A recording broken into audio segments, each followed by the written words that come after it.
Howdy. I'm just gonna start things by clearing the air and making a pretty grand omission that I'm a terrible person. I mean, I think everybody is, and I'm better than the vast majority for, at least admitting it publicly, so that's pretty good, right? There we go. All right, riding high. But I can admit, I'm kind of a terrible person at times, and I think the biggest way that I can be is my taste in music. Or maybe that I smoke, but one helps me concentrate. Anyway, back to being a terrible person.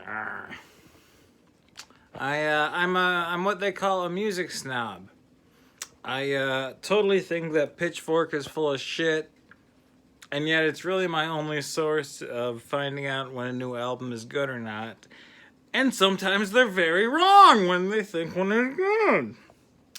Nonetheless. But I remember, there's this one time that just kind of put me in my place. It's a great example, it's a great story. I was at my one job. It was a shipping job. We're putting together, packages for Amazon.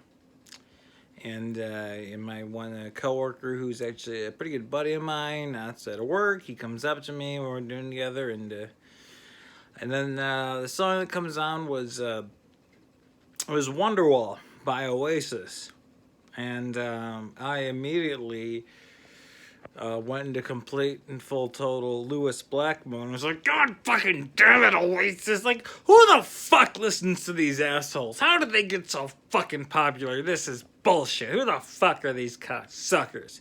Just losing it over this stupid fucking song. And I'll never forget what my buddy, who was at my wedding, told me. What he said to me. He was like, I like this song. It's my CD that's playing right now. I brought it from home because I wanted to listen to it. And it hit me like a ton of bricks. Oh, frick, yeah. There's actually a lot of people that like Oasis. That's how they got so popular. It was a democratic choice. Wonderful. But not to draw in the negative too much. Let's talk about some good music that we can all agree is amazing. I'm going to tell you straight up. My favorite song, my wife's favorite song from 2020. One of the few good things that happened. One of the best songs ever.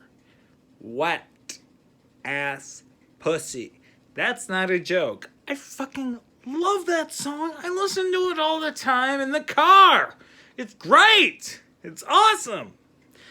And I think maybe the only thing better than that song has to be dealing with people on the internet who don't like it as much as you do, and don't kind of agree with it. The not as famous Ben Shapiro's, if you will. I recall this one exchange on the Facebooks. Oh. A concerned middle-aged father came on and said, in very sarcastic terms, yes, this is exactly what I want my daughter to hear, that meh. I'm just kind of a fat, bald Ben Shapiro, and I'm 56 years old, and I'm not thinking about this too much. So I reminded the fat, bald father, Ben Shapiro, of two things. The first is that I'm not sure if he was aware that when the male phallus floods with blood and erect itself into what, most men would call a monument. And, I don't think so. And women, on the other hand, the vaginal walls will lubricate with the same sensation as the blood flooding the men. And I'm not sure, sir, if you're aware of the fact your daughter might experience this situation at least once in her life. I kind of hope she does for her own sake. But moving on from that, not to be crude, it also made me think of another important tale. When I was a kid, and I was 14 years old, and it was both my parents. They took me to this concert. They escorted me to this show of these guys, and they were pretty rough and tumble. And the name of the act, the group that they took me to, was Aerosmith. I went to an Aerosmith concert. It was great. But you have to keep in mind, this is the same band, and I'll never forget the uncomfortableness of standing next to my mom and the really creepy, much older than my mom and much more grotesque than my mom biker chick in front of us with the gigantic t-shirt that reminded people of the one song they had called Big 10-Inch. My parents took me to that, and they weren't complaining about the fact that, it was the Big 10-Inch band. They were complaining about the fact that they fucking hated Aerosmith, and I was like, fuck you, I love Aerosmith, and, I like Aerosmith still. I can like Aerosmith, fuck you. The point is, that guy was an asshole. Well, I will end this regale with the song that everyone likes. The most lovable, universally praised song ever. By the most universally praised band ever. So, I think that we should probably take into consideration just how pissed off the rest of the Beatles were when Paul came to them with the idea of Hey Jude. Bear with me. So Paul goes up to them and he's like, "Alright lads, so I've got a new chart topper for us, and this might be considered our best song ever. It'll be played at so many high school slow dances." And the rest of the band's eager, and it's like, "Tell us what it is, Paul McCartney. I am John Lennon after all. I'm George Harrison. I don't want anything to do with this. And I'm just gonna play me drums, because I'm Ringo." Okay. And, Paul says to the rest of the band, "Alright, so, John, the premise of the song is about how much your son hates you and Yoko." "I'm not sure how I feel about this, Paul McCartney. It seems like that could create a wedge in the band." "Oh, the wedge has been created. Don't worry about that.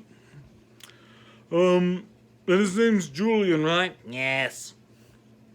"Well, it's Jude now." "Well, his name is Julian Paul McCartney. We don't even call him Jude by nickname." "I don't give a shit. I mean, to be perfectly honest. So, the first 4 minutes of the song is about how Jude, aka your son that you care so little about that you won't fight me enough to make the song called Hey Julian, how much he hates you and Yoko. And the last 4 minutes of the song is you lads going, no, no, no, no, no, no, no, no, no, no, no, hey Jude. And it's just me wailing on the piano going, Jude, Jude, Jude, Jude, Jude, Jude, wow. This is gonna maybe be considered our best song. "I don't think so, Paul McCartney." "Yeah, fuck you, we're gonna do it." "Are we?" "Yeah." "Okay. Okay. Hey.